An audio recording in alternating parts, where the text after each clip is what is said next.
भन्दा अगाडि नै म एउटा गजलसँगै कार्यक्रमलाई अगाडि बढाउन चाहन्छु। म एक्लो हुँ, एकैछिन सबैले ध्यान दिएर सुन्नु होला है। के छ र मिलन र बिछोडसँगै हुने कुरा हो, के छ र ल। म एक्लो हुँ, त्यो भिडमा एक्लै देख्दा त यो मन रुन्छ। म एक्लो हुँ, त्यो भिडमा एक्लै देख्दा त यो मन रुन्छ। अस्तिसम्म खुसी हुनेहरू दुखी देख्दा मुटु चसक्क छुन्छ। तिमी थियो र आए, तिमी थियो र आए, आज तिमी छौ र जाँदैछु, चिन्ता नगर प्रियसी।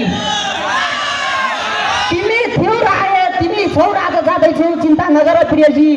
अरे जिन्दगी आखिर यही नै हो त, कहिले मिलन त कहिले बिछोड नै हुन्छ। अरे जिन्दगी आखिर यही नै हो त, कहिले मिलन त कहिले बिछोड नै हुन्छ।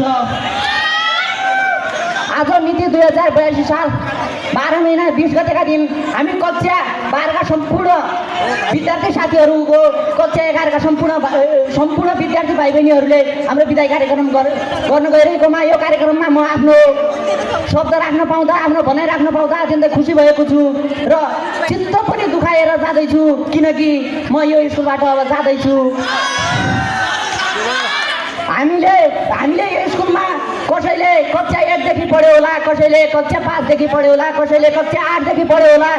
मैले यो स्कुलमा कक्षा 11-12 पढ्दै गर्दाखेरि कसै साथीको चित्त दुखाएको छु भने, कसै साथीको मनमा ठेस आउने कुरा गरेको छु भने म यो कार्यक्रमबाट र सम्पूर्ण साथीहरूको माझबाट माफी माग्न चाहन्छु।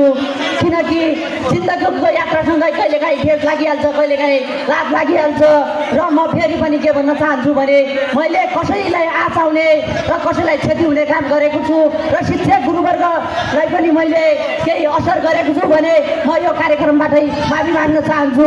हामी कक्षा 12 का सम्पूर्ण विद्यार्थीहरूले यो स्कुलमा आउँदै गर्दाखेरि र यो स्कुलमा हुँदै गर्दाखेरि हामीहरूले यो स्कुललाई सफल पार्नको निम्ति कति गऱ्यौँ, के सङ्घर्ष गऱ्यौँ र कति काममा लड्यौँ, कति के गऱ्यौँ, कति शिक्षा हासिल गऱ्यौँ र के गऱ्यौँ भन्ने कुरा म पनि यही कार्यक्रमबाट भन्न चाहन्छु। र हामीले शिक्षा हासिल गर्दै गर्दाखेरि हामीहरूले धेरै त यसलाई केही दिन नसक्यो होला, केही रूपमा व्यवस्थित गऱ्यौँ होला, केही रूपमा हामी सम्पूर्ण म मात्र नभएर सम्पूर्ण मेरा कक्षा 12 का सम्पूर्ण साथीहरू मिलेर हामीहरूले यो स्कुललाई परिवर्तनका निम्ति लागेका थियौँ र यो स्कुलबाट गए पनि यो स्कुलबाट माया मार्ने छैनौँ, अझै लागिरहनेछौँ। यो भाषा स्कुल भन्ने बित्तिकै नमुना प्राविधिक माध्यमिक विद्यालय भन्ने बित्तिकै प्राय धेरै विद्यार्थीहरूको नजरबाट तल गिरेको विद्यालय भन्ने सोचेको छ। यो विद्यालयलाई अझ केही थप हौसला दिन र यो विद्यालयलाई अझै अगाडि बढाउनको निमित्त कक्षा 11 का सम्पूर्ण विद्यार्थी भाइ बहिनीहरूले अगाडि बढाउनु हुनेछ। शिक्षकको सँगै आफ्नो इज्जत राख्नुहुनेछ, विद्यालयको इज्जत राख्नुहुनेछ भन्न चाहन्छु। र यो जिम्मेवारी अब कक्षा 11 का सम्पूर्ण विद्यार्थी साथीहरूको जिम्मा आएको छ र शिक्षक गुरुवर्गहरूको पनि जिम्मा आएको छ। यो स्कुललाई एउटै शिक्षकहरूले पनि बदल्न सक्दैन, एउटै विद्यार्थीहरूले पनि बदल्न सक्दैन, विद्यार्थीहरूसँगै शिक्षकहरूले पनि बदल्न जरुरी छ, केही नियमहरू बदल्न जरुरी छ। मिलन र बिछोडसँगै हामीहरूले कहिले मिलन हुन्छ त कहिले बिछोड हुन्छ।